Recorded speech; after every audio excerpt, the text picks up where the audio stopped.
mara nyingi sasa bahati mbaya ni kwamba waajiri wengi tunavyoajiri hatutoi feedback kwamba kwa nini hatujakupa hii kazi. Tumeshakuita kwenye interview, tumeongea na wewe vizuri, tukwambia we'll get in touch. Hebu tuambie uzoefu wako kwenye hilo. Kwa nini huwa hatupati feedback sisi tunaokosa ajira? Ni changamoto. Ni sio haki mimi ukiniuliza. Mimi natamani watu wote tunawapa feedback, lakini changamoto ni kwamba sijui nitolee mfano gani. Ni sawa na mtu ambaye alikuwa anatafuta kitu kimoja tu. Akishakipata focus yake inakuwa kwenye alichopata na jinsi ya kwenda kuishi nacho.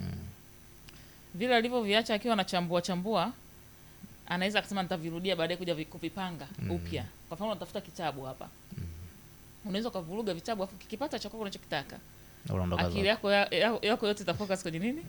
Ulichokitafuta. Kumbe si utaratibu. Sio utaratibu. Inatakiwa wale watu wapewe feedback kwamba kwa nini umekosa. Kwa sababu inamsaidia mtu jue. Kwamba umekuja mpaka stage. Unajua mimi naamini kwamba ukiitwa interview wale wote mliokuja kama nafasi ni moja mkaitwa watu 4. Wote mliokuja kwenye interview mna uwezo sawa mpaka hapo kabla mjaanza kuongea. Kwamba wote mna uwezo wa kupata ile kazi. Sasa kitakacho kutofautisha na wengine atakayepata ni atakayemzidi mwenzake jinsi alivyojieleza. Kwa hiyo ni haki ya yule mtu ambaye aliitwa interview kuambiwa kwamba haukupata hii kazi kwa sababu either labda communication skills zako hazikuwa nzuri kama wengine au kama yule mwingine aliyepata, ama sivyo. Kuna vitu vingi kwenye interview tunaangalia. Ukiachana na kwamba unajua wewe ni mwasibu au wewe ni HR, unajua mambo ya HR vizuri. Ila ukiingia pale huna adabu. Umeona? Umeingia tu uko all over, uelewa? Sisi HR tunaangalia vitu vingi. Tunasema huyu sasa huyu ni interview tu hapa. Akiingia kazini, akazoea. Umeona? Kwa anaweza kukosa kazi kwa sababu hiyo tu. Kwa sababu hana tu manners. Au mwingine ameingia hawezi kuongea, kucommunicate vizuri. Ni mpole sana, labda ukimuuliza swali anaangalia chini, hawezi kuongea na wewe macho kwa macho. Kwa sasa hiyo feedback ni vizuri mtu umpe. Ili akiitwa interview nyingine ajitahidi kuangaliana na wanayemuuliza maswali. Kama hana adabu kama nilivyotolea mfano wa nyuma, ajitahidi kuwa na manners kwamba ukienda sehemu za watu jitahidi kuwa mstaarabu. Na, kuna kitu kipo kwenye mchakato wa kupata kazi ambacho wengi pengine huwa wanakwamia hapo hatua ya kwanza ya kutafuta kazi ambayo tunasema kutuma CV. Watu wengi hutuma CV lakini wachache mara nyingi ndio huwa wanabahatika kuitwa labda hata kwenye huo usaili na kuendelea na hatua zingine, lakini wengine wengi huwa wanaishia hatua ya kwanza ya CV. Sasa mtu anaweza kana anajiuliza, ameandika CV yake vizuri, anatuma kampuni hii, anatuma nyingine, lakini kila siku huwa haitwi. Unadhani ni taarifa gani za msingi ama vitu gani vya msingi ambavyo vinaweza vikamsaidia kijana ama muhitimu ambaye anatafuta ajira kujenga CV nzuri ambayo inaweza ikawa inamsaidia kuitwa kwenye interview? Sasa kitu ambacho vijana wengi hawajui ambacho mimi naomba niwakumbushe leo. Inawezekana wanajua wanajisaulisha. Sio CV yako itakuwa kwa ile ile kila siku. Yaani kila kazi unatuma ile ile uliyotuma jana. Hata kama kazi position title ni hiyo hiyo moja. Unaweza mimi wakati naandaa job description yangu nimeandika natafuta HR manager. Ndio. Kuna vitu nataka huyo HR manager aje afanye. Kesho nitakuwa na client mwingine anataka HR manager ila anataka vitu very different. Ni vya HR lakini viko specific pia. Sasa kama uliapply jana HR manager, kesho kuna position nyingine ya HR manager ukaapply tena kwa kutumia the same CV. Uwezekano wewe kutoitwa hii nyingine ni mkubwa sana. Kwa sababu hauja match. Kwa wanachokosea wengi ni hapo kwenye kumatch. Hapo ndio maana nikakwambia nikitangaza kazi sasa hivi kabla tujamaliza hichi kipindi nitakuwa nishapata application 300, 400 mpaka 600. Ndio. Lakini naweza nikajikuta nakosa mtu wa kuajiri. Naweza nikapata kuita interview 5. Ila hao 5 wote wakaja nikasema sijaona au client akaniambia sijapata mtu hapa. Kwa hiyo watu wanashindwa kutafuta ile ufanano. Kwamba hii JD iko very specific hata kama job title inafanana. Sasa kwenye hii JD humu ndani ingia ndani kwa sababu watu wengi wanatumia mihemko naweza kuita. Kwa namna gani? Yaani si unajua mtu kiona anatafuta kitu. Mtu anatafuta kazi, yuko mtaani miaka, wengine miaka wako mtaani. Kwa hiyo akiona kazi ambayo ina title inayoendana na yeye. Kuna hisia zinamjaa. Zikimjaa hisia atachukua CV alionayo. Anasema niwahi kuapply labda nitapata. haifanyi kazi hivyo. Umeona? Kwa hiyo ukiweka hisia tu unajikuta unapishana na ile fursa. Unatakiwa utumie utaratibu. Kuna ile kwamba mtu anaona labda umepata tangazo la kazi, siku zinaelekea kuisha kwa maana deadline ya ile nafasi. Mimi na CV yangu na kagana ndo na forward hiyo kila siku. Muda wa kukaa nianze kuedit, sio kuongeza taarifa, mtu anakuwa hana. Anaamua tu kutuma kama ilivyo. Hilo ni kosa pia. Hilo ni kosa. Kwa sababu kwa nini huna muda na wakati kazi yako ni kutafuta kazi? Muda wako unafanyia nini? Yaani kuna yule mtu anaandika CV, anaiaminia kwamba hii CV yenyewe iko kote. Yaani watu waache kuaminia CV. Achana na CV ya kuaminia. Umeelewa? Hata rais wa Marekani sasa hivi akiambiwa atume CV, atauliza inaenda wapi? Sio, unanielewa? Atauliza inaenda wapi? Kwa ataituma kulingana na inakoenda. Hawezi kutuma tu. Kwa hiyo kujidai una haraka, ndio maana hiyo ndio maana nimeita hisia. Umetuma kwa mwanamke kwamba hii CV yangu naituma. Kwa hiyo lakini unatakiwa kiutaratibu ukae chini, kagua ile kazi inataka nini. Vile inavyotakiwa wewe unavyo kwenye CV. Kama huna, viongeze, viweke.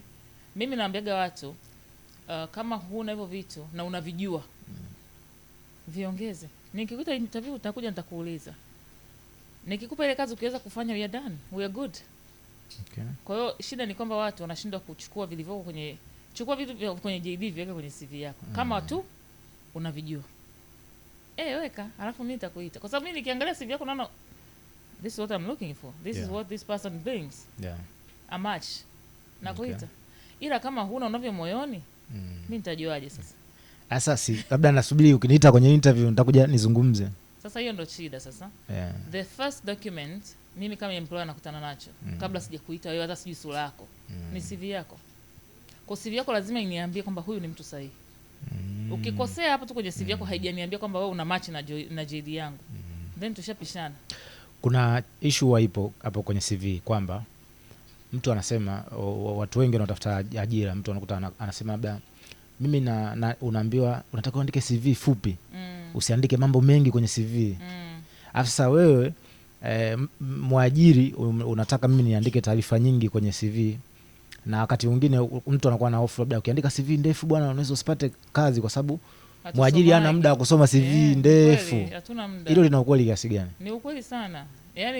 Yaani ukiandika fupi sana unakosa kwa sababu haujaweka details zinazotafuta. Ukiandika ndefu sana pia mimi sitaisoma yote. Sitakuwa na muda. Wewe mimi na CV 300 hapa nitakuwa nitafutia watu 5 wa kuinterview. Kwa maana yake inabidi CV iwe ya wastani tu. CV ya wastani inaweza kuwa pengine na kurasa ngapi na inaweza kujumlisha kama inategemea pia na level ya kazi. Kwa mfano umetoka tu chuo, CV ndefu unaitoa wapi? Unaandika vitu gani? Watu wanajaza mpaka mambo ya field na nini. Field ni muhimu kujaza. Hicho ni kipande ambacho watu wengi sana hawajui. Kwa sababu umetoka chuo, huna experience. The only thing you know ni madarasani ulisoma na ulienda field. Wanachuo wengi sana wanakosea hapa, au job seekers ambao wako kwenye level ya chini kabisa, wanakosea hicho kipande na wanapoteza fursa kwa sababu ulienda field kwa ajili ya nini? Si ulienda mafunzo kazini? Yale mafunzo ulijifunza nini? Tuonyeshe hapa. And that's the only benchmark you have kwamba najua kitu kufanya. Ulienda kufanya. Sasa ulivyofanya ukirudi hapa uandike. Anaandika tu practical training 2 months. TANESCO, si TANESCO Ilala. What did you do there? Haandiki. Sasa kama uandiki, mimi najua TANESCO alikuwa anakutuma kazi gani? Labda alikuwa anakoroga chai. Wanakwambia kalete chai. Beba file, you know? Wengi wanafanya hivyo, ndio maana hata kuandika inakuwa ngumu, umeona? Lakini kwa jinsi tunavyozijua hizi field za vijana wetu wakiwa vioni, zina uwezo wa kumpa ujuzi ambao mwajiri anaweza kuridhika nao? Zinatakiwa ziwe na huo uwezo. Ila tunaziharibu wote. Wanafunzi na wale watu wanaowapokea. Na walimu pia wa vyuo. Wote wanashiriki kwenye kuharibu field. Lakini lengo, wanaharibu vipi? Wanaharibu kwa sababu hawazipi uzito ambao utakuwa unazo. Kwa sababu lengo la field ni yule mwanafunzi aende aka-apply kile alichosoma darasani kwa vitendo. Mwalimu ukimuuliza alienda kumkagua mwanafunzi, alienda kumkagua kifanya nini? Yaani siku ambayo au wiki ambayo wanasema leo wanapita hii wiki, unajua walimu ambao wasainiwa mikoa. Unakuta walimu labda wenyewe wanaelemewa, wako wachache. Anapewa mkoa mzima wa Shinyanga aende akakague wanafunzi. Kwa hiyo anampitia yule mwanafunzi kwa anaongea naye dakika 5. Ana sign ile karatasi, anatembea. Umeona? Sasa yule mwalimu hana kama kwa yule mtoto alikuwa anafanya kazi. Lakini mtoto naye akifika kule field, kwa sababu wale wanaopokea watoto wa field pia sio wageni wa hivi vitu. Wanachukuaga zile kazi ambazo hawazipendi za kila siku, labda zile peleka faili au kutafuta zinazowachosha ambazo hawapendi kufanya, ndio wanawapa watoto wa field. Kwa sasa mwanafunzi asipojisimamia yeye kama yeye akajiuliza kwa nini niliomba field TANESCO, inaendana na anachokisoma, si ndio? Kwa akienda pale anatakiwa yeye mwenyewe ajitahidi amuombe yule aliyosainiwa naye, kama atakuwa supervisor yake pale eneo la kazi, kwamba naomba nipe hizi kazi nifanye, nijifunze, yani nataka kujifunza, yani onyesha njaa ya kujifunza. Sasa wengi hawaonyeshi, kwa hiyo anakuwa tu anachotumwa ndo anachofanya. Miezi miwili na katika chap, akirudi hata kimwambia kwenye CV yako wewe andika ulikuwa unafanya nini kule Shinyanga TANESCO, wanakuta ni changamoto, yani anakuwa hana kumbukumbu. Waajiri wengi wanalalamika kwenye kutafuta kazi. Changamoto kubwa moja hapo wanaoipitia ni kazi nyingi zinamtaka, ama mwajiri huwa anataka mtu mwenye uzoefu. Na vijana wengi, mtu katoka chuo hana uzoefu. Huyu kijana anawezaje kupata nafasi ya hii kazi? Pengine sifa za msingi nyingine zote anazo, lakini kipengele cha uzoefu kazini hana. Anafanyaje kupata nafasi kama hizo? Na hapo mimi siwezi kulaumu mwajiri, kwa sababu mwajiri yeye anajiona kabisa hii kazi. Waajiri wengi ni wafanya biashara, ukiachana labda na NGOs na nini, lakini wote wanakimbizana na target zao za mwaka na kila kitu. Kwa hiyo hana muda wa kusema kuita aje kufundisha kazi, wakati wanaoijua ile kazi tayari wako mtaani. Sasa kama ukishajua hivyo ndio unaweza tafuta kazi, kwa nini usitafute uzoefu? Kwa mimi naambia vijana wengi kwamba hiyo field tumeiongelea ndio ya kwanza kabisa ambayo iko guaranteed kwa kila kijana aliyepita chuoni.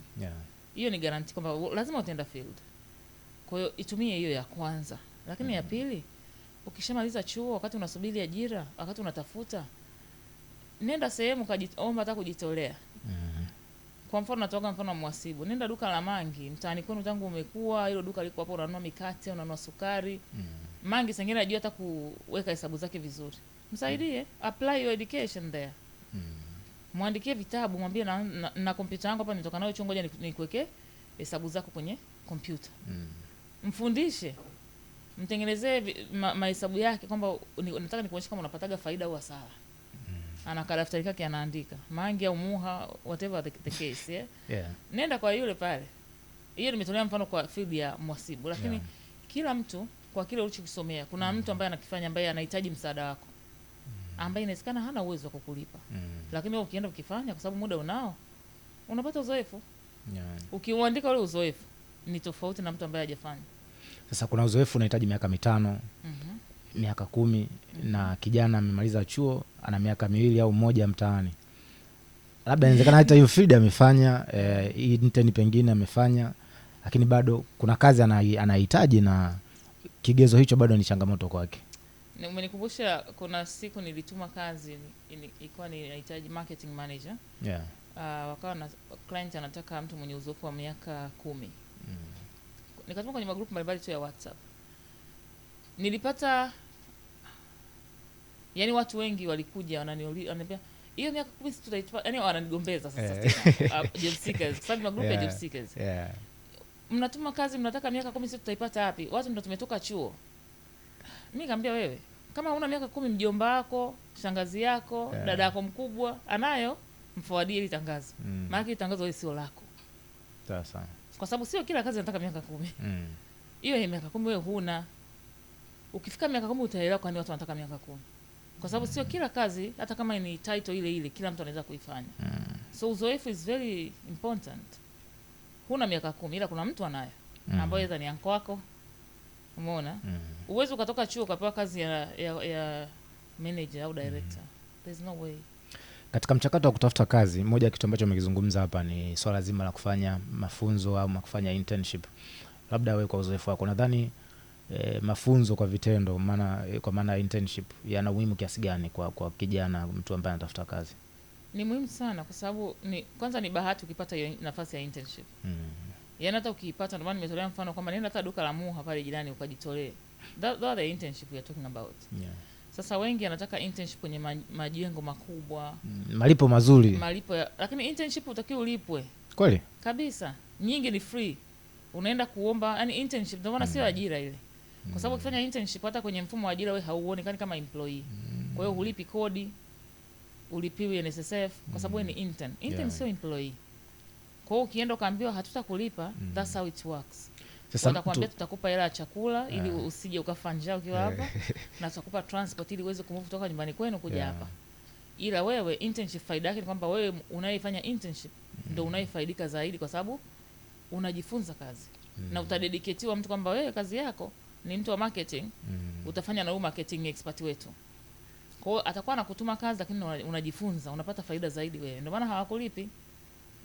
Yeah. Kwa hiyo kampuni ambayo itakupa nafasi ya internship inaweza ikapata faida kwamba utaongeza nguvu kazi, lakini uko kwenye kujifunza. Hauchangii zaidi, unachukua. That's why they don't pay. Okay. Kwa hiyo ni kitu muhimu sana ambacho ukipata hiyo opportunity kama kijana, ni vizuri uichangamkie. Okay. Yeah. Na unashauri pengine kijana anaweza kufanya intern kwa kipindi gani? Kwa sababu kuna wengine wanafanya mwaka mmoja, wengine wanafanya miaka miwili, mwingine anapewa pengine muda zaidi hata miaka miwili. Hiyo hata sio ushauri wangu mimi. Tanzania kama nchi tuna muongozo wa internship. Yeah, kuna guideline kabisa ambayo iko very open. Maximum 1 year. Kwa hata kama ni kampuni au ni mwajiri akikufanyisha more than a year, hapo amekutumikisha. Anakufanya wewe tena sio cheap labor, ni free labor la. Kwa hiyo unataka ukienda kwenye internship, mkataba wenu uwe miezi 6, miezi 3, miezi 9 mpaka mwaka mmoja maximum. Baada ya hapo achague. Anakutaka uwe employee. Kama hakutaki, akuache kuendelea na mambo mengine. Inatokea unakutana kijana anakuambia mimi nimefanya intern miaka 3 kwenye kampuni fulani, pengine wanampa hizo facilities za usafiri na pesa ya chakula. Na yeye hajapata kazi nyingine ya kufanya kwa wakati huo. Anaona kuliko kwenda mtaani sina ishu kufanya. Kwa nini siendelee kubaki hapa? Hilo unalionaje? Sasa hiyo ni choice yake yeye. Ila kiuhalisia anakuwa anafanyishwa kazi bure. Kwa sababu hata sheria, hata guideline inamtaka afanye internship kwa mwaka mmoja tu, asizidishe hapo. Yeah. Okay. Kwa hiyo ni choice ile kwa amefanya yeye na yule ambaye amempa hiyo internship. Na mara nyingi wale wanaotoa internship ambao ni makampuni, akikuzidishia muda anakuwa anajua kwamba anaenda kinyume cha utaratibu. Ila tu kwa sababu kashaona you are available. Yeah. Na huna option, anakutumia. Kwa hiyo unatumika. Yeah. Okay. Pengine ushauri wako kwenye swala zima sasa la mchakato wa ajira, kabla tujazungumza kuhusu mambo ya interview. Unadhani unaweza kumshauri nini kijana ambaye ametoka chuo ama yuko mtaani amekuwa akitafuta ajira kwa kipindi kirefu lakini hajafanikiwa? Arekebishe wapi pengine ili mambo yake yakae sawa? Mimi namshauri kwanza asikae na hiyo elimu yake aliyoipata nyumbani. Afanye kitu.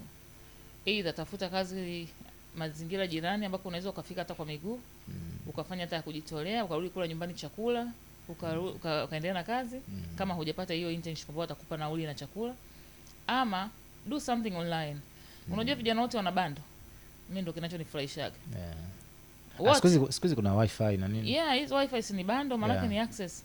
Wana access ya internet tuseme. So kama una access ya internet kijana, kwa nini huna kazi? Tafuta hata kazi ya mtandaoni. Sasa kuna online gigs kibao yani. Umeona? Tafuta gig online. Tumia hiyo bando yako kama ni yako, kama ni wifi ya jirani, ya nyumbani. Do something online. Alafu document. Yani kitu sasa kosa kubwa ni hilo documentation Yeah. Ulifanya kitu huku kaandika kwenye CV yako. Siku una apply kazi ulisahau kama nilifanyaga kitu cha mtandaoni, lakini you did it and it was successful. So document everything that you do ambacho kinahusiana na wewe na career yako. Siku unaanza kufungua kuomba kazi, umeshajijengea portfolio yako kubwa sana. Kwa hiyo unakuwa ni attractive kwa employers. Unakuwa more attractive. Kuliko ukiamua tu kukaa unasubiri zikitangazwa ndo niombe. Fanya vitu, yani jijenge ukiwa unasubiri zitangazwe. Sawa. Yeah. Tukitoka kwenye hatua ya kwanza hiyo ya mambo ya kuomba kazi na nini. Hatua nyingine ambayo ipo kwenye mchakato wa kazi ni swala zima la interview. Ambapo hapa kumekuwa na mambo mengi sana na kuta waajiliwa na hata waajili pia wanazungumza. Kwa uzoefu wako kwenye taaluma hii, unadhani kwa kijana mtu ambaye anatafuta kazi amepata nafasi ya kuitwa kwenye interview, kabla ya kwenda kwenye interview, vitu gani vya msingi anapaswa kuvifanya kabla kwenda kuhudhuria kwenye interview ama usaili? Kama muda utakuruhusu nataka nitoe story yangu mimi. Nilipopata kazi yangu ya kwanza. Sawa. So wakati namaliza chuo cha Dar es Salaam, kabla hata ya graduation, nikaona tangazo la kazi kwenye gazeti, nika apply. Application yangu nilifanya kiutaratibu, nilikaa na gazeti enzi hizo ni zamani 2010 hiyo. Okay. Nimekaa na gazeti langu, ofisini kulikuwa na computer, nilikuwa na kaajira kakujishikiza. Kulikuwa na computer. Kwa hiyo nika update CV kulingana na ile kazi. Ile kazi ilikuwa ya ukalimani, English and Swahili translator. Okay. That was my first professional employment. Job, yeah. Mgodini huko. Yeah. So nilifanya hivyo, nika apply, nikaitwa interview. Nilipoitwa interview, ni hata Kahama mimi nilikuwa sije kufika, sipajui. So nikaandika hena panda gari mpaka wapi, so I have the details na tarehe. So what I did, nilikuwa na simu yangu enzi hizo inaweza ku access internet.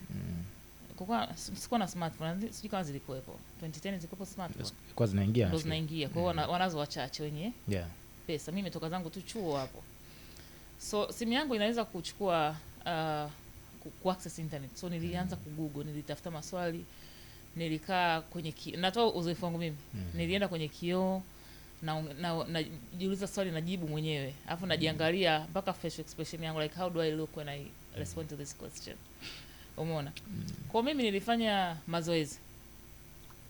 Kwa sababu maswali yapo tu. Maswali yote watu wote wanayajua kabla hata hujaenda kwenye interview.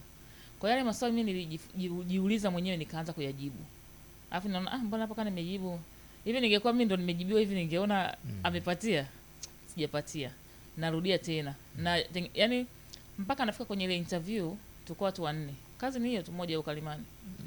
Na mtu ambaye nilifanya naye kazi hiyo interview mmoja ni Mheshimiwa Doto Biteko. I hope watu wanamfahamu. Yeah, tulikutana Mgodini tunaomba kazi ya ukalimani mimi na yeye back in the years. Okay. Alafu mimi nikapata hiyo kazi, yeye akakosa. Ile kazi mimi niliipata kihalali. Na yeye mwenyewe akaniambia hivyo, Doto akaniambia, Victoria, mimi kazi najua umepata kihalali. Na nakumbuka alimuuliza issue ya connection kule Mgodini watu wengi walikuwa wanaamini kama humjui mtu there's no way utapata kazi. Mimi nilipata. Sikuwa namjua mtu hata mmoja. Siku naenda kuanza kazi ndo nikakutana mtu naye mjua. Dada mmoja nimesoma naye high school. Alikuwa getini mlinzi. That's the only person I knew. Baada kwa nimeshaajiriwa. Okay. Kwa hiyo back to the question kwamba anatakiwa afanye kabla ya interview. Ajiandae. Practice. Kujiandaa maana ni kupractice. Maswali yako tu online. Ukiulizwa swali usikalili though. Lakini unajua kitu kikifanyia mazoezi ni tofauti na ambapo usipofanya. Chukua mfano wa wacheza mpira. Wale watu kuna watu ambao wamezaliwa na kipaji kama kina Ronaldo, sijui kina Messi. Wale wana talent. Lakini wana train kila siku. Kwani hawalali? Akasema mimi nimezaliwa na kipaji. Nitaenda uwanjani nitapiga game. Hawapigi game bila mazoezi. Na anacho kitrain kitu kile kile. Kama yeye ni mfungaji, ana train jinsi ya kufunga magoli. Kila siku, umeelewa? Kwa hiyo sisi sasa tunaotafuta kazi tunafeli hapo kwenye hicho kipande. Umeitwa interview kwa sababu ulienda interview juzi, unadhani hii pia itakuwa kama ile ya juzi. Hata kama ni kama ile, fanya mazoezi. Kwa mimi nilifanya mazoezi ya kujibu maswali. Na the more unafanya, the more unakuwa mzuri zaidi. Sawa. Kuna jambo la hofu linazungumzwa sana kwenye interview. Kwamba ni moja ya sababu inawafelisha watu wengi kwenye usaili. Ili lina ukweli kiasi gani na mtu ambaye ana hofu? Inawezekana mwingine hajawahi kufanya interview, mwingine amewahi kufanya lakini bado kila hapo akiambiwa tu bwana kuna interview anaanza tumbo lina ili linafanyika. Hiyo hofu is real, yani hofu ni kitu kinaishi kipo. Na siku zote mtu anayepata hofu ni mtu ambaye hajajiandaa. Mimi narudi kule tu. Yani kama ujui ndio utapata hofu. Ila kama unajua ukiwa unajua utajiamini. Ni sawa tu na ukiitwa, si nitolee mfano gani, lakini kama unajua na umejipanga hautapata hofu. Kwa watu wengi wanaokuja na hofu kwenye vyumba vya interview, unakuta ni mtu ambaye hajajiandaa vizuri au mtu ambaye hana communication skills nzuri. Au watu wawili hao wanapataga hofu.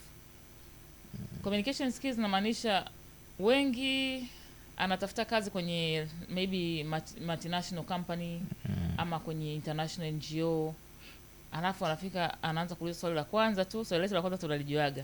Tell us about yourself. Yani hana hata sentence mbili za kuelezea za kuongea kuhusu yeye. Umeelewa? Yani anakosa sentence mbili usema yeye ni nani kwa Kiingereza. Na kwenye hilo swali tubaki hapo. Hili ni swali linalogopwa zaidi pengine na gumu pengine zaidi kujibika kwa watu wengi wanaotafuta kazi. Huwa linajibika vipi hasa kwa usahihi? Labda utupe kodi. Okay, sasa kodi ya hili swali. Kwa sababu mtu akimba tell us about yourself, anaanza kusema jina langu naitwa Victoria. Of course I know your name. I have your CV, okay? Natamani mwambie hivyo lakini tunakuwa tu kind, you know. Lakini ukianza kuniambia jina langu ni Victoria, nimesoma chuo kikuu cha Dar es Salaam, yani hizo details zote mimi nazijua. I know everything about you. So when I ask you tell me about yourself, niambie vitu ambavyo hujaniandikia kwenye CV. Au umeviandika briefly ila vina add value kwenye hii kazi. Jina lako mimi nalijua. Wewe unaweza usimwambie jina lako mimi I know. Na nimekuita fulani ingia ukaingia ukakaa. Why do you tell me your name? Kwa niambie kwa mfano mimi si profession yangu ni ishara. Kwa niambie mimi ni mtaalamu au nimebobea kwenye masuala ya HR lakini nimefanya sana kwenye industrial relations. Mimi najua sana kufukuza watu. Kwa ukiniambia kula vichwa hapa mimi nakula vichwa. Yaani mtu kaleta ujinga kazini, mimi naweza kuchinja watu bila kukuletea kesi mahakamani. Au hata zikienda ile hatashinda. So tuambie kitu ambacho ni unique about you. Kama umeandika your CV is very general, unajua. So tuambie kitu ambacho ni special kuhusu wewe na in relation to the job that you are applying for or you are interviewing for. Kwa hiyo usiongee tu jina langu na miaka mingapi, mngeanza kuongea. Of course to break the ice tunasemaga tunampaga nafasi tu aendelee. Aseme jina lake ili apate ile calmness. Aanze kuflow vizuri. Kwa hiyo ndio maana tunawaacha watuambie majina ambayo tunayajua. Tunawaacha tuambie jina langu, tunamwacha anaongea jina lake. Mwingine anaenda mpaka anatuambia ameoa, ana watoto 3, umeona? Ni mtoto wa pili kwenye familia. Yaani anatupa hizo details zote ambazo ni so unnecessary, hatuzitaki hizo. Ila kwa kuwa tunataka utengeneze mazingira tukutengeneze utulie vizuri, tunakuacha utuambie. Ila sio kama zinakuongezea kutuambia ni mtoto wa 3 unatuongezea kwenye maamuzi kama tukuajiri, no. Inapotokea mtu akashindwa kulijibu hilo swali, inampunguzia credit kiasi gani kukosa nafasi? Itategemea mengine yanayofuata atajibuje. Kwa sababu saa hizi unajua hata interviews zinabadilika. Jinsi tunavyo interview watu. Siku hizi tunataka tuone anajua nini zaidi. Na kujua tunakuuliza maswali ambayo ni unatoa mifano. Si umeona nimetoa mfano wangu wa interview, nilienda interview nilifanya 1 2 3. Kwa hiyo tunakuuliza kwa mfano ukikutana, ndio maana experience ina matter. Sasa ile swali huwezi kulijibu kama hujai kupitia.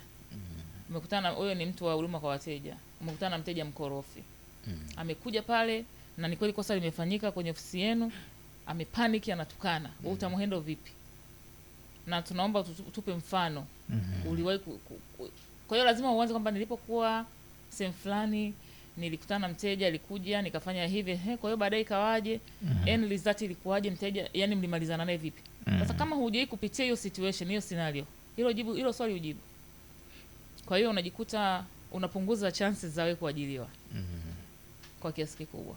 Sawa.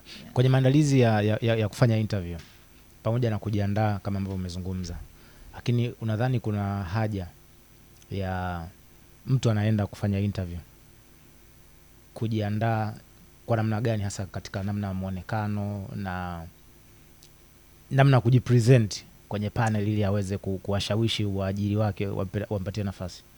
Muonekano ni mzuri, ni kitu kizuri kujiangalia kwa sababu ingawa siku hizi watu hawajali sana. Zamani watu walikuwa wanataka uwe smart sana na nini, lakini kuna ofisi siku hizi watu wako casual, umeona? Wanaenda na shorts, wanaenda na t-shirt, they don't care.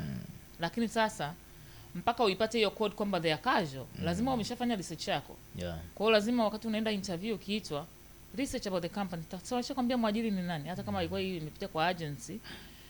Ukishaitwa interview utaambiwa this is the employer. So go online, research. Angalia wanatokelezeaje wakiwa kazini. Nenda kama wao. Kwa kama wako casual usiende umevaa suti. Wewe unakuta watu wanaokutaka kukupa kazi, HR manager, director kavaa t-shirt na jeans, wewe unaenda umevaa suti. Hawezi kukuajiri. Wataona huyu mtu akija hapa atatubadilishia utaratibu yani au yani watapata shida ku connect na wewe. Wewe unavaaje suti? Sisi tunavaa casual. Kwa hiyo muonekano uendane na nafasi na pia na kampuni au na culture ile sehemu. Kwa lazima ufanye research. Okay. Yeah. Na hapo sasa kwenye muonekano kuna dhana inazungumzwa. Watu kwenye kutafuta ajira, watu wengi wanatia huruma sana. Wanakuwa wanyonge. Yani mtu anaenda pale mikono iko hivi. Wengine wanasema inaweza ikamsaidia kupata nafasi, lakini wengine wanasema hapana, unatakiwa usitie huruma, usionyeshe unyonge. Ili unaweza kulizungumziaje? Hiyo ni kweli. Mimi mwenyewe sije kwa ajili mtu kwa sababu ya kumwonea huruma. Haiwezekani kabisa. Yani ukitia huruma, yani huruma na kazi havina uhusiano, umeelewa? Lakini pia usichangamke sana. Kuna watu wamechangamka pia. Yani anakuja, kuna interview moja nimewahi kufanya. Of course yeye alifanya research mpaka akapitiliza. Sasa akajua mpaka panelists. Majina yetu. Okay. Yani unaingia tu hapo, umeingia kwenye mlangoni ni hapo. Na kukaribisha, unaanza Victoria vipi? Unaanza kunipa 5. Wewe. Tulikutana lini wapi? Kwa hata kama tulikuwa tunajuana. You know my name. Jidai tu kama unijui, mimi sitajitambulisha baadaye.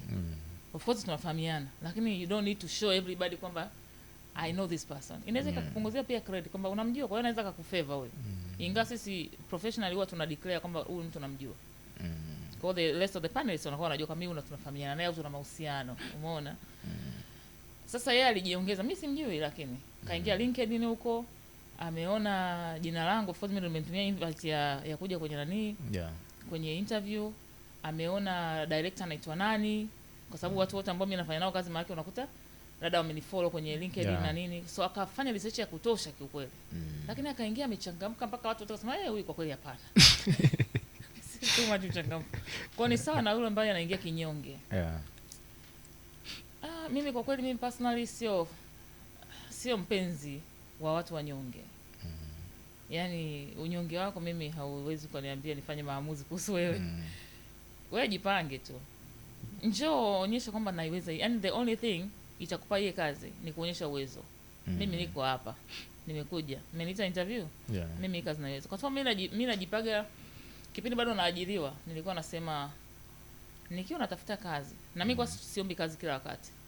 Kwa mfano nilipopata kazi yangu ya kwanza nilikaa mgodini miaka 5. And that was my plan. After 5 years, nikaenda sehemu nyingine for 3 years. Nikaenda sehemu nyingine for 5 years, nika retire. Okay. Lakini all was planned. Umeelewa? So mimi nilikuwa na principle yangu moja kwamba nikiitwa interview, hiyo kazi lazima nipate. Okay. Lazima hata kama tuko 15 kazi ni moja. Mimi nikishaniita interview, hiyo kazi nitalipa. Kwa nini? Nini kilikuwa kinakupa hiyo hali ya kujiamini?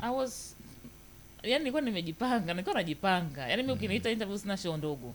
Nitajiandaa.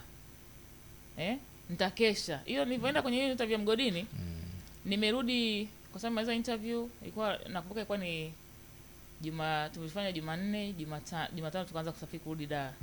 Mpaka nafika Dar Jumanne 5 usiku. Alhamisi nikaenda kazini. Nilikuwa nafundisha kwenye shule ya mwalimu wangu mmoja profesa. Nimefika kazini asubuhi, yani hadi macho kwa sababu nilidanganya kazini kwamba naumwa, nimelazwa hospitali Mikocheni.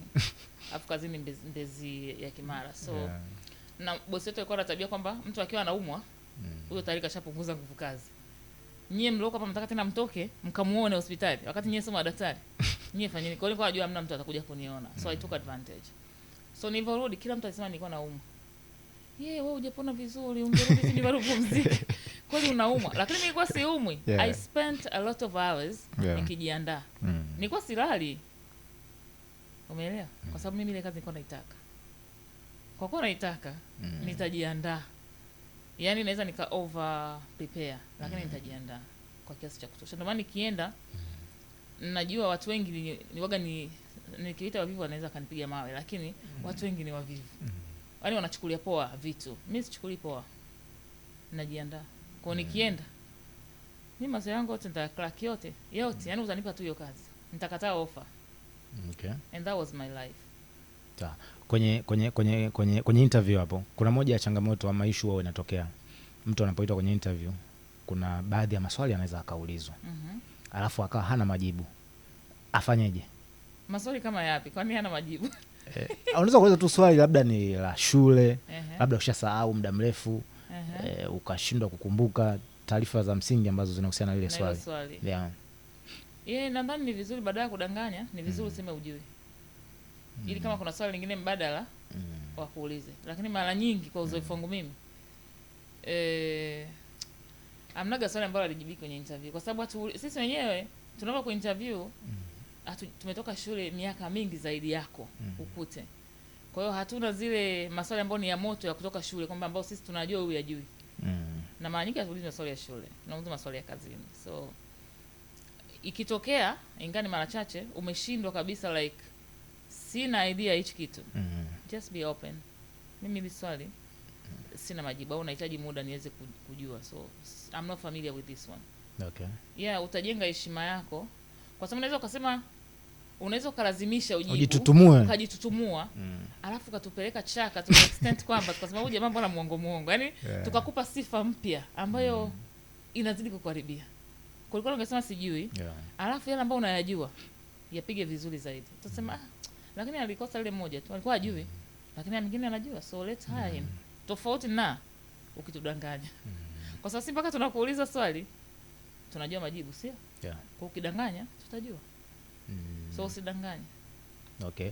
Na issue ya body language unaizungumziaje kwenye issue ya interview? Ina umuhimu kiasi gani na mtu anatakiwa kujipresent vipi? Mtu anakuwa relax tu. Ukirelax yani hata unaoongea nao yani waone kama binadamu wenzio. Usiwaone kama sasa wenyewe ndo kama miungu watu. Ukiwaona hivyo utaanza kuwa na kitete, unatetemeka, unaongea hauko comfortable. Lakini pia hilo ni kosa ambalo pia employers ama interviewers wanafanya kwa sababu mimi interview zangu watu wanaenjoy kwa sababu ninapomuandaa mtu ukiingia nikikukaribisha kabla sianza kushoot maswali nitatengeneza mazingira uwe comfortable. Nitakupa glasi ya maji au chupa ya maji.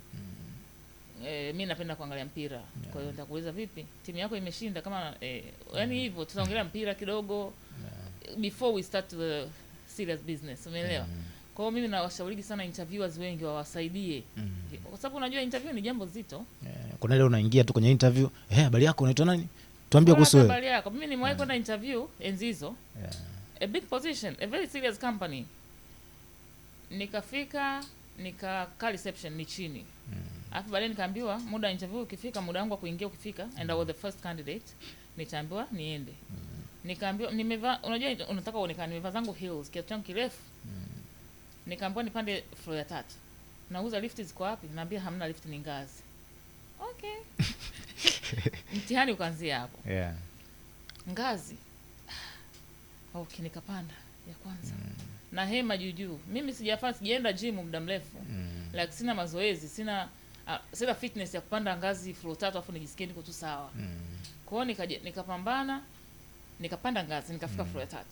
Nimefika floor ya 3 nakutana na mdada akaniambia ingia hapa boardroom. Na ingia boardroom nakutana kuna watu wawili ambao ndo panelists, mkurugenzi na mtu mwingine.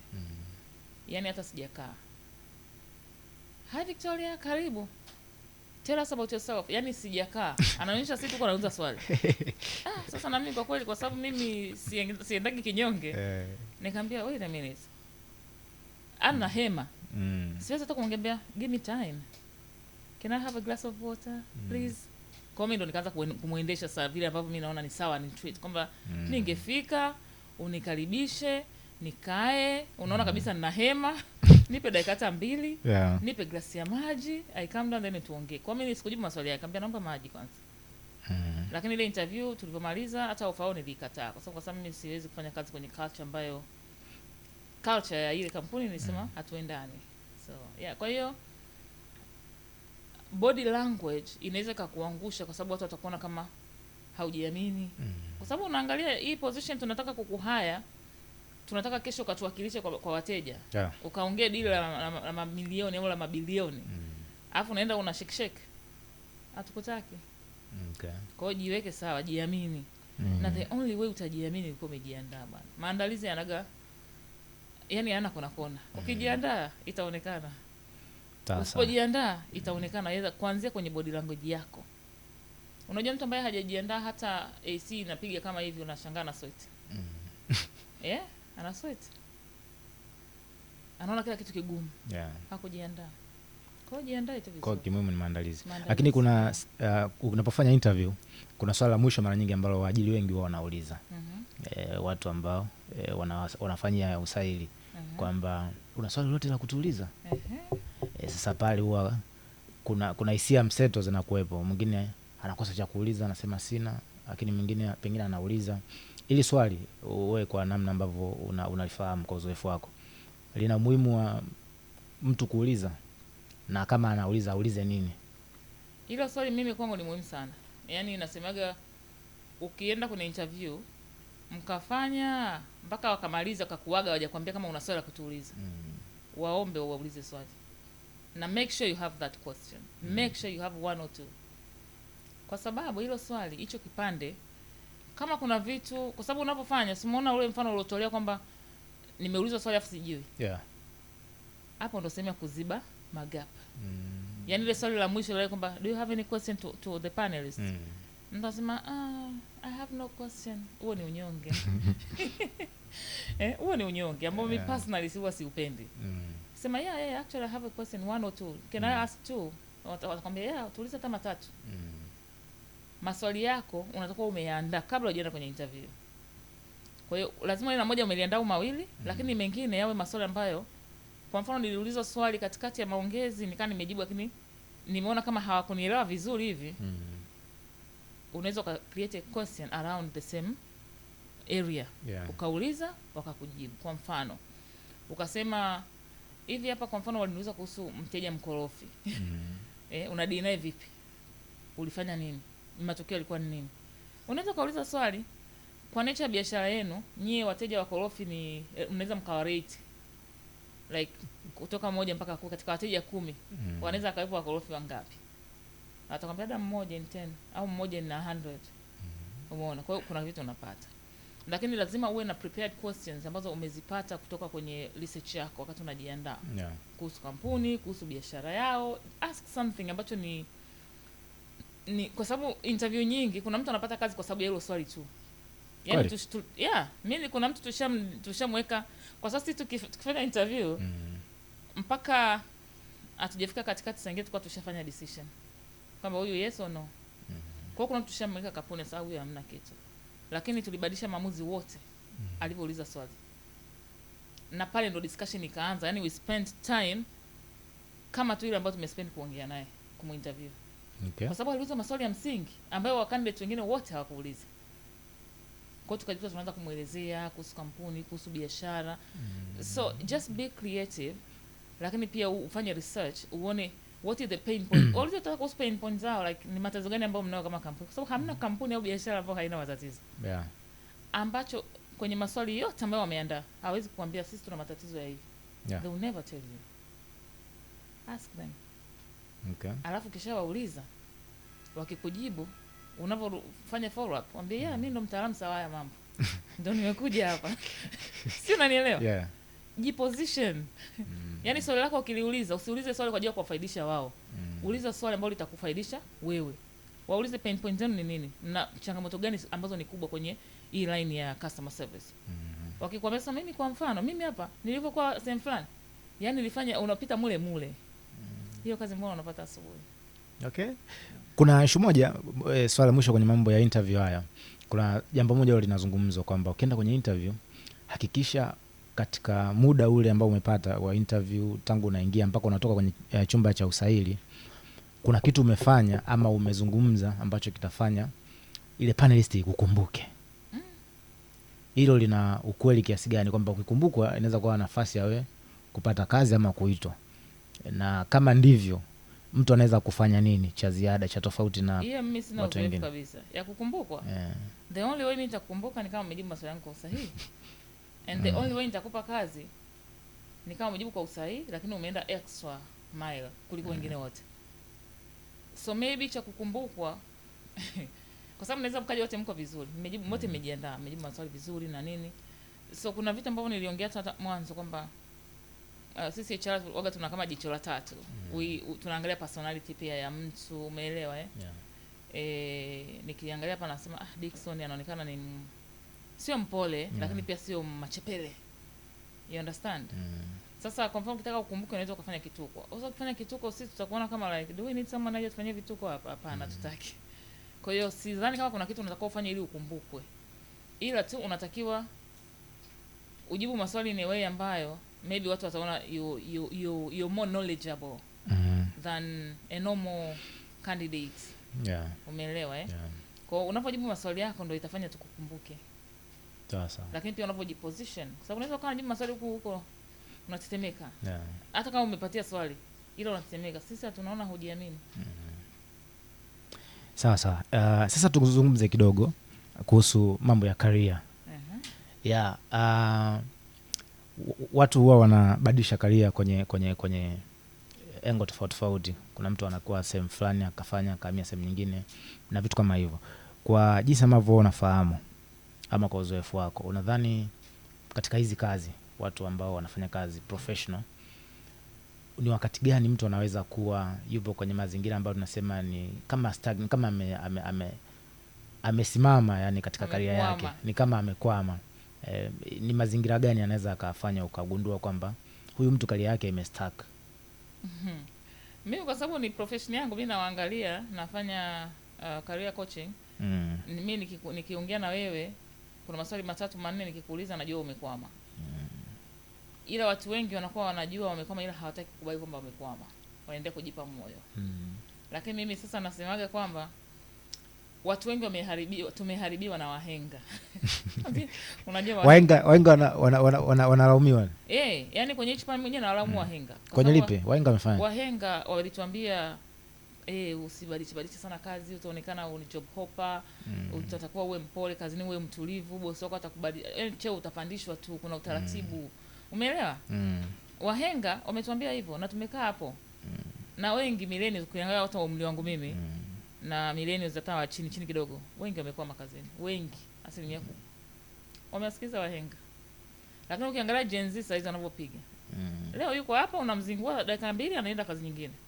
Na anapata mshahara zaidi kwa sababu huwezi kutoka kazi moja kwenda B the same salary. Mara nyingi lazima kuna kitu kitaongezeka. Na wahenga wanabakia na wao wanasema wahenga waamini. Ni Gen Z wanapindua meza. Kwa hiyo watu wengi ili ajue wamekwama, jiangalie kwanza miaka yako ya kazi umefanya mingapi. Same position, maybe same company, same salary. Umeelewa? Yeah. Kuna vitoto vinakuja vinapewa position umekaa pale. Unaambiwa subiri. Lakini unaposubiri unasubiria huruma ya mtu. Aidha bosi wako ndo aseme sasa leo Dickson tunakupa promotion. Wewe kama wewe huna jitihada yote unayofanya ya kufanya upate kitu tofauti na ulichonacho. Aidha pale ndani au nje pale. Kwa watu wengi sana wamekwama kwenye eneo la kazi kwa sababu nyingi. Sababu ziko nyingi, lakini ya kwanza ni ya wahenga. Wamewadanganya sana. Ya pili unakuta ni ile uoga tu kwamba yani mtu hajijui thamani yake kwamba hivi mimi nikiomba kazi kwanza nikiacha hii kazi nitapata kazi nyingine. Alafu akisikia hizo story kwamba yani watu kazini huko mtaani hawana kazi. Anaanza kujiwazia watu ambao wana kazi walivyokuwa wengi. Na mimi nikaongezeka kule. Nikajichanganya bwana nibaki na hii hata kama waniongezi mshahara, hawanipandishi cheo, mimi bwana nibaki hapa. Kwa ile fear ile. Na kutojiamini. Mtu anakwama. Kwa hiyo unakaa kazi miaka 5, mshahara ule seriously. Happy birthday 27. Happy birthday 28, 29, 30, 32 tunaimba happy birthday, una mshahara ule milioni 1. Ushaoa hapo. Kuna mtoto wa mtu umeenda kumtangazia ulimali nini? Huyo mtoto wa mtu mara kaleta mwenzie na yeye. Mmekuwa watatu ndani ya nyumba. Mshahara ule. Ulikuwa unapanga chumba kimoja vimekuwa 2 sasa. So huo ni mkwamo. Okay. Yeah. Na swala la kutoka sasa hapo kwenye kukwama, kuongezwa cheo au mshahara, ni kunahitajika ujuzi fulani mtu anatakiwa kuwa nao, au ni kitu gani sasa mtu ambaye yupo kwenye hali kama hiyo ama situation kama hiyo anaweza akafanya ili kutoka hapo? Yaani huo mkwamo ili utoke hapo ni personal initiative. Hakuna mtu anakuja kumuokoa mtu hapo. Lazima yeye mwenye mkwamo anyanyuke hapo atoke. Na ili atoke lazima ajue kama amekwama. Sasa watu wengi ndio maana sisi tunafanya coaching, tunatoa huduma. Hapa sitangazi biashara yangu lakini tunatoa, hizo ndo kazi zetu. Wewe ukijiona umekwama, bosi wako hawezi kukwambia wewe hapo umekwama kwa sababu naye anataka ubaki hapo. Si unanielewa? Mabosi wengi wanatutumia. anajua kabisa huyu nikimuondoa hapa nikampeleka cheo cha juu, hii kazi yeye ndo kaizoea. Na ulivyoizoea wewe inampa yeye matokeo kama boss. Kwa hiyo na yeye anakupenda ukiwa hapo hapo. Kwa hiyo ataendelea kukuahidi. Ukiomba mshahara nyongeza atakuahidi. Haizi kukatisha tamaa. Ili uende kupiga kazi yake. Kwa hiyo mabosi wetu wengi wanatupenda tukiwa hapo hapo. Kwa hiyo ukiangalia katika cycle ya watu ambao unafanya nao kazi including bosi wako, hana jukumu la kukukwamua. Lazima ujikwamue mwenyewe. Na unajikwamuaje? Lazima ujifanyie assessment. Mimi nitatangazia na tools zangu ambazo natumia. Unaweza watu watakaopenda kuzipata. Unafanya self assessment. Alafu ila kuonyesha kabisa kwamba niko tayari kupata promotion, nakaribia au siko tayari kabisa nianze kujipanga. Sasa watu wengi hawajui. Kwa hiyo wanakuwa wanasubiri tu huruma, yani siku bosi wake akiamka vizuri, basi ngoja tukuongeze mshahara 50,000. Ilikuwa 6,500 sasa itakuwa 7,000. Seriously. Lakini kwa hatua ya kwanza ni kujipambania mwenyewe ukiwa ndani, lakini hatua ya pili test mitambo huko nje. Mimi naambiaga watu hata kama huko serious utafuti kazi. Tengeneza CV, apply hizo kazi afu uone. Unaweza ukashangaa kwa sababu kwa uzoefu wangu hata kwa takwimu ukiomba the similar position ambayo uko nao leo. Ukaiomba nje ya organization yako. Unaweza ukapata 25 to 30% increase ya mshahara unaopata leo. Okay. Yes. Kama utaenda utaitwa interview utafanya ile interview watakuombea you are selected. There's no way utapata the same salary. Kwa sababu pale unakuwa na nguvu. Unajua ukiwa na kitu ni rahisi kupata kitu. You have a job already, right? Wanasema mwenye mali ongezewa, mwenye nacho ongezewa kabisa. Sasa nenda huna. Ndio utasema ndio ule unyonge unaingia hapa. Nipe tu wanakuza head kulipe shilingi ngapi? Nipe tu yoyote. Ila ukiwa una kazi, uweze kuomba yoyote. Kwa hiyo wana encourage watu kwamba kama una kazi, omba kazi nje. Hata kama ni hiyo hiyo. Ukiipata, watakuuliza mshahara shilingi ngapi? Unajua mshahara wako sasa hivi? Alafu unataka zaidi. Waambie hata mara mbili. Wakikunyima kwani wanakuua? Hakuui. Kuna hofu kwamba kwenye issue ya kubageni mshahara huwa kuna sintofahamu. Kuna watu wanahofia labda kutaja figures kubwa kwamba naweza nikakosa kazi. Kuna mwingine anahofia naweza nikataja pia ndogo ikawa labda ni zaidi ya ninachokihitaji ama ni chini ni chini ambacho ninakihitaji. Hapa mtu anafanyaje? So inategemea uko kwenye situation gani. Ndio maana nikasema kwa waloko kwenye ajira kama kazi bado unayo. Jiachie. Of course usiwe na tamaa sana. Try to be realistic. Ndio maana tunafanya research kuhusu kampuni. Ile kampuni kisha research.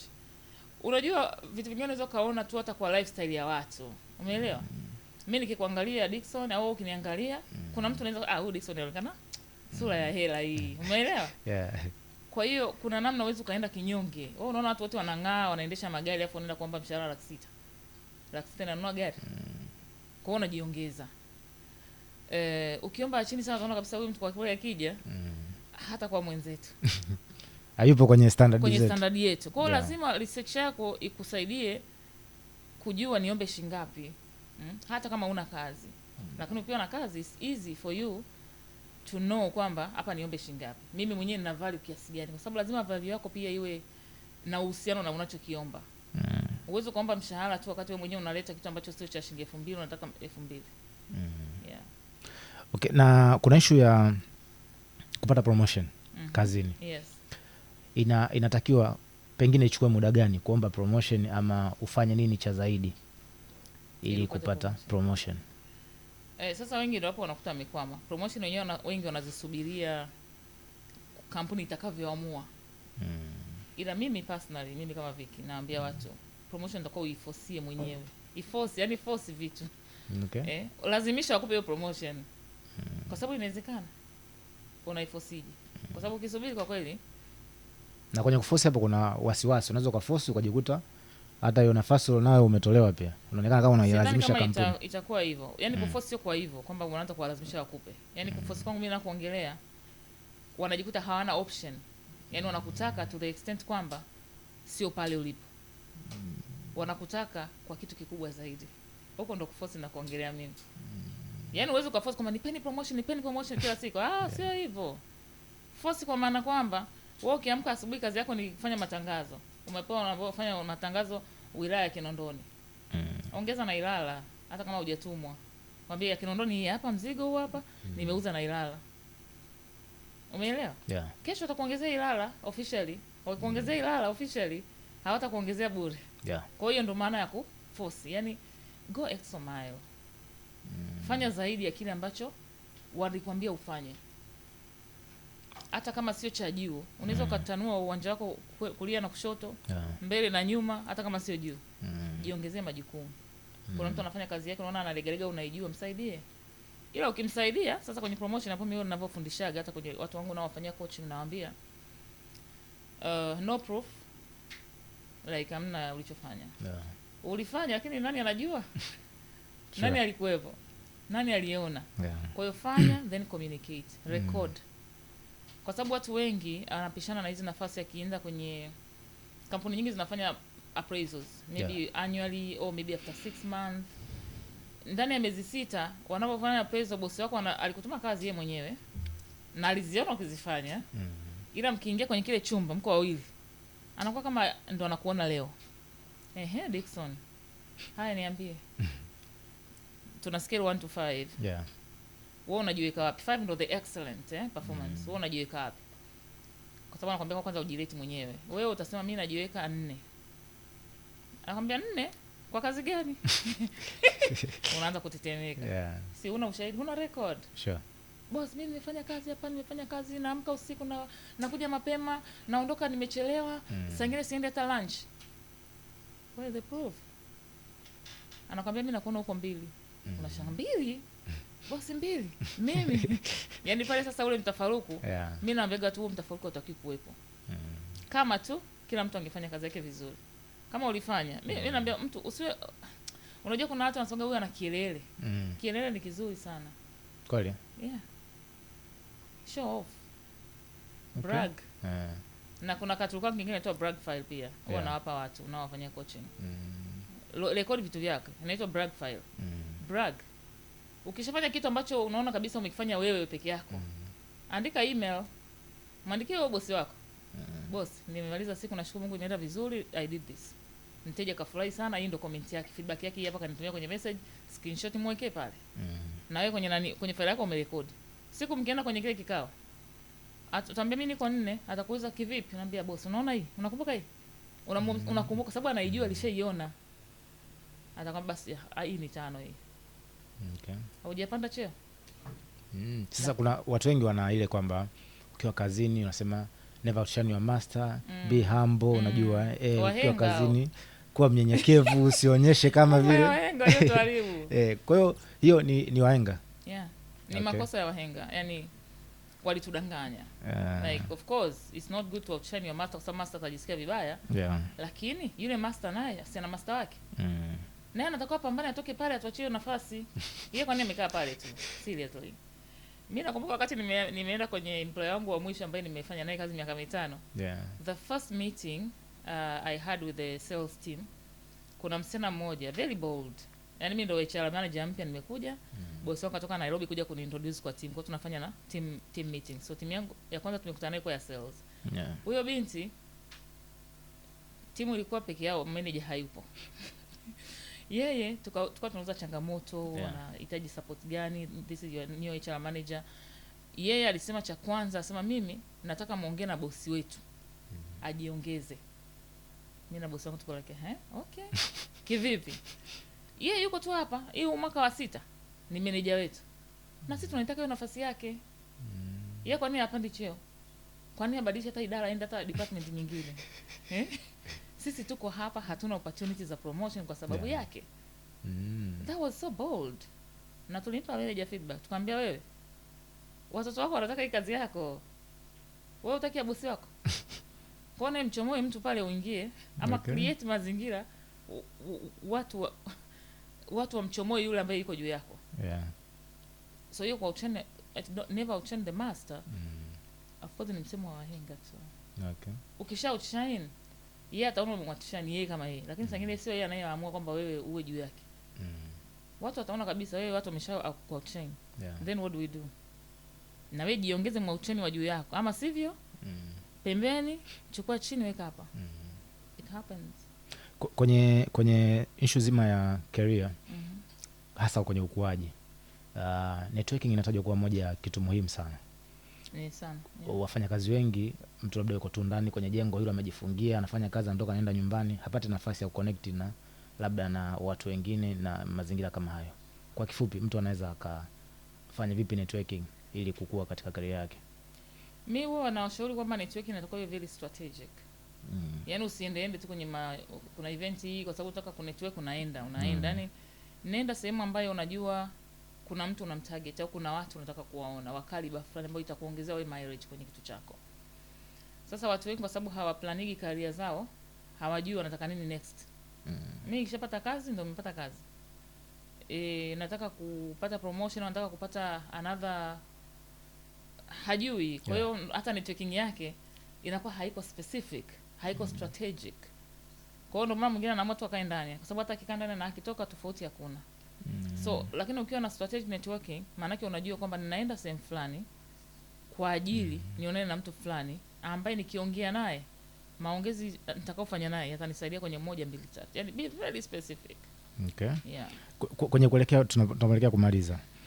Labda utuambie sasa kwa mtu ambaye anataka kubadilisha career. Dalili zipi zinaweza zikasababisha akaona kwamba ni muda sasa wa kubadilisha career yangu? Kubadilisha career maana kubadilisha like mimi ni nataka niwe mhasibu au mimi ni nafanya kampuni A niende kampuni B. Yes, au hiyo inaweza ikatokana na nini? So kama ni career maana yake kubadilisha the whole field. Kama mimi nilisoma HR, nina experience HR, sasa nimepata interest. Sababu hiyo lazima iwe na interest. Nataka niwe daktari. Nitaenda kusomea udaktari. Okay. So you need to know why you're changing the career. Ukishajua kwa nini una change, ndio utaanza kuchukua hatua sasa za kutafuta qualifications za ile career yako mpya unaoitaka. Hapo ni kama mtu anataka kubadilisha ana switch manake kutoka hii kuja hii. Lazima awe na sababu. Ni kwa nini? Labda hii imemboa. Kwa mfano unakutana na mtu anakuambia anataka kuacha kazi, aanze kufanya biashara. Okay, hiyo pia ni kubadilisha career. Yeah. Unaweza ukamwambia labda ajiandae vipi? Vitu gani vya msingi anaweza akafanya katika kujiandaa? So mimi simshauri mtu aache kazi ndio aanze biashara. Namshauri mtu aanze biashara huko anafanya kazi. Okay. Yeah. Again, tunarudi kwa wahenga. Walikuwa wanatuambia utamwibia mwajiri sina. No, we have a lot of time. A lot of time. Mimi nilianza kufanya biashara nikiwa kazini. And ajira yangu ya mwisho bosi wangu alikuwa anajua. Na siku naondoka, mimi nilichagua kulitana nikiwa na miaka 38. Siku naondoka nilifanywa pati ya kuagwa. Nimepewa kiti cha ofisi. Okay. Nimepewa yani vitu vya ofisi kwa sababu they knew what I was going to do. It was open and communicated. Na nilikuwa nafanya tayari. Umeona? Kwa hiyo walininunulia zawadi ambazo ni za kwenda kuniongezea mileage, kunisaidia kwamba Vicky ulikuwa unapenda hichi kiti, wakaninunulia kiti. Ulikuwa unapenda hii meza ambayo meza yangu mimi ni flexible, naweza nikafanya kazi nimesimama. Ulikuwa unapenda hii meza. Nilipewa zawadi kama hizo. Okay. Kwa sababu I had the plan na it was communicated. Kwa mimi simshauri mtu eti aache kazi afu ndo akaanze biashara. Biashara ni ngumu. Unaacha unaenda kuanza afu unafeli. Ile kazi watu washachukua ujue. Hawezi kurudi hapo hapo tu. Kwa hiyo anza kidogo kidogo kufanya biashara. Kwa hiyo mimi ndio maana kwenye coaching zangu ndio maana niliamua kuunganisha career pamoja na biashara. Kuna watu wanaokutana nao wanasema mimi nataka kutransition, I need to do business baadaye. So simshauri kwamba eti acha kazi biashara inalipa. Of course inalipa. But sio kama hivyo. Anza step kwa step. Kwa baadaye ukishakuwa umepata wateja, umepata uzoefu kwenye biashara, ushapigwa matukio ya kutosha, kodi, sijui nini, kila kitu unajua ikaika zake. Then unaweza kaacha sasa kwamba sasa jamani nawaaga, I'm focusing on this. Lakini don't just wake up and say mimi kazi ngumu bwana nikafanya biashara. Hiyo biashara ni ngumu kuliko hiyo kazi. Baki kazini. Baki kazini. Okay, labda kwa kumalizia kabisa, unaweza kuambia watazamaji wetu kupitia mitandao ya kijamii unapatikana kwa mitandao gani na huduma gani pengine unazitoa? Sawa, asante. Mitandao yangu ya kijamii napatikana Instagram. Yes. Jina langu la Instagram naitwa Lumina by Victoria. The same name na TikTok. Ingawa siposa nitajitahidi kuwa naweka TikTok video zangu. Lakini LinkedIn pia napatikana kwa jina langu kamili Victoria Wilson Mabuba. YouTube pia napatikana kwa Lumina by Victoria. Okay. Yes. Kwa hiyo huduma zangu unazotoa ndio hizo na kusaidia. Ya kwanza wao nasema kwamba mimi natengeneza na kusaidia kuwa na furaha kazini. Okay. Yeah. Kwa maana watu wengi wana furaha kazini. Wengi sana hawana. Kweli? Yeah, hawana. Yaani wanaenda kazini. wewe angalia watu wengi wanaofanya kazi. Ikifika Jumapili jioni, sura zinaanza kujikunja. Kesho tena kazini. Yaani kazi ni kwa sababu tu anahitaji, ila hana furaha nayo. Okay. Na ni kwa sababu wengi wamekwama. Kwa mimi nakusaidia kutengeneza mazingira wewe ufurahie ile kazi kama bado unataka kuendelea kuajiriwa. Ila kama unataka kuajiriwa, na kusaidia pia uweze kutransition utoke kwenye hiyo kazi, ufanye kitu kingine ambacho unakipenda. Ila my mission, happiness. Kwa mimi ni rafiki yenu wa kuwapa furaha kazini. Asante sana. Asante pia. Yes, huyo ni rafiki yetu wa kutupa furaha kazini, Victoria Mabuba, ambaye ametufundisha na kutuelekeza mambo mengi kuhusiana na issue za career, mambo ya kazi, interview na mengine mengi ambayo tumejifunza hapa pamoja kwenye podcast yetu hii episode 2. Na nikusii kwamba kama hujasubscribe bado, subscribe, like na kushare pia content hii kwa ajili ya kuhakikisha kwamba tunaendelea kujifunza pamoja na kukua katika career na mambo mengi hasa ya kimaisha. Lengo ni kufikia ndoto na malengo yetu ambayo tuko nayo kwenye maisha. Ni hayo kwa leo kupitia Hamasika TV. Mimi ni Dickson Choro, na nikusii uendelee kuwa nasi kwa next episode, tutaendelea kuwa pamoja.